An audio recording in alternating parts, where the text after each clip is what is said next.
Hello everyone, I am Angel presenting the video. Now we are going to see the uses of mathematics in daily life. Ever wondered learning integration, differentiation, matrices, determination, continuity and more difficulty problem-solving exercises are taught by our mathematics teachers. Have you ever thought, where are we using it?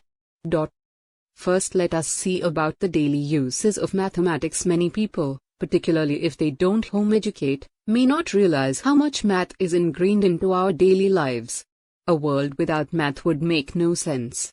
Math can be a subject that not every student excels at, but if they come to understand just how important it is, they may try a little more to understand it. 1. Timetables. The bus, the train, the plane, the subway. Timetables are great. Learning how to read a timetable and learning the patterns involved can be fun. Looking at the timetable, we can identify how many stops between the school to the house. How long does it take to go from here to there? What time do we need to catch the train if we want to be at college by 10 o'clock? How many trains must be on the line at one time to complete the stops in the time given? If your ticket costs 20 amount, how many tickets will they need to sell to pay for the conductor's time if they make 1000 amount per hour?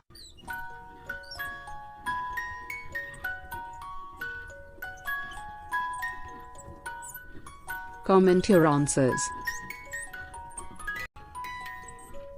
Traffic patterns. One of our favorite ways to pass the time as we were waiting for the bus to arrive with a child I was child-minding, was to count the cars that went past.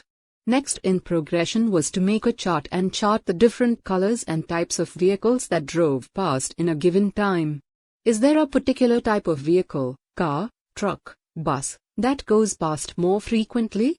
Is there a variation of colors, or is there one color that is more common? Why could be the reasons behind this? A fun winter element to this during a Canadian winter is to sit in your favorite local coffee shop and count how many vehicles in the parking lot have block heater cords hanging out from under their hoods.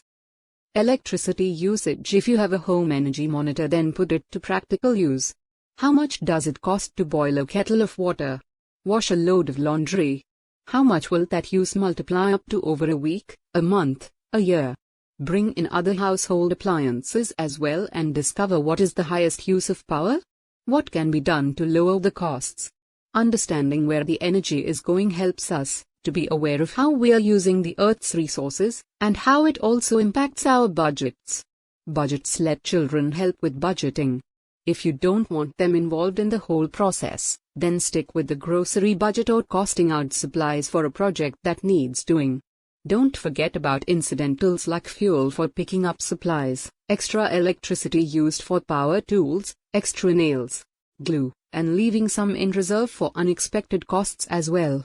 This will help them realize how much things do cost in real life and give them the tools and knowledge to use in the future to keep themselves out of debt and save for things in advance with realistic goals.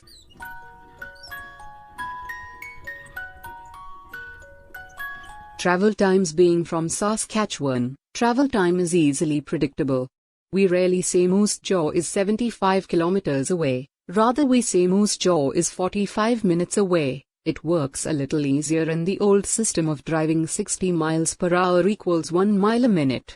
Put those old math problems to actual use and go for a Sunday drive in the country and see how far your destination is, how long it takes you to drive there, and then calculate your average speed. It's an interesting project, especially in areas where there's more traffic, mountains, or windy roads. Shopping. We all love going through a shop and adding up a running total of our purchases. Then we compare their math with the total at the till.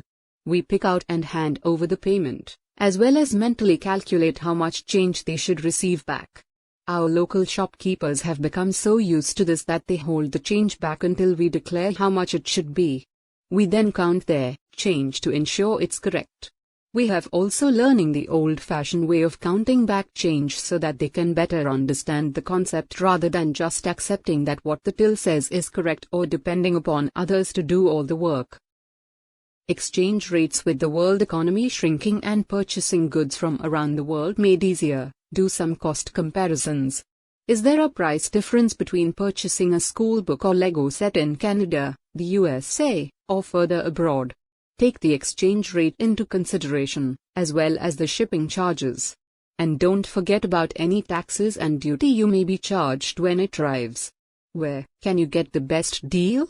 Track the exchange rate for a few days or a month, and see what difference that makes to the final price.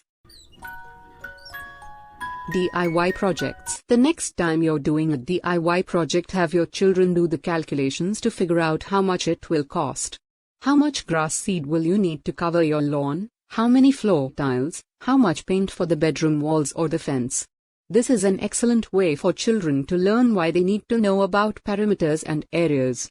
If you are brave enough, make your purchase according to their calculations and let them find out what happens.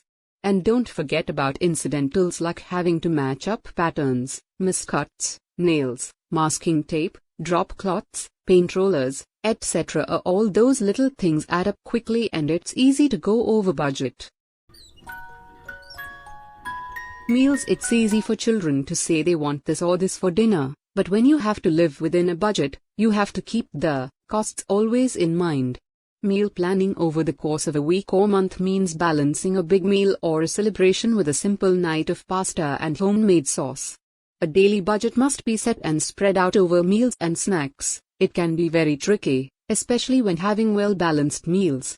Having your children help plan the meals and price out the ingredients either in the shop or online is a very good exercise. If you find that your family puts wasted or unwanted food in the bin, another exercise is to calculate how much that costs the family over a week, a month, or a year. Then figure out what could have been purchased for that price. It can be a real eye-opener and help our children think about food waste.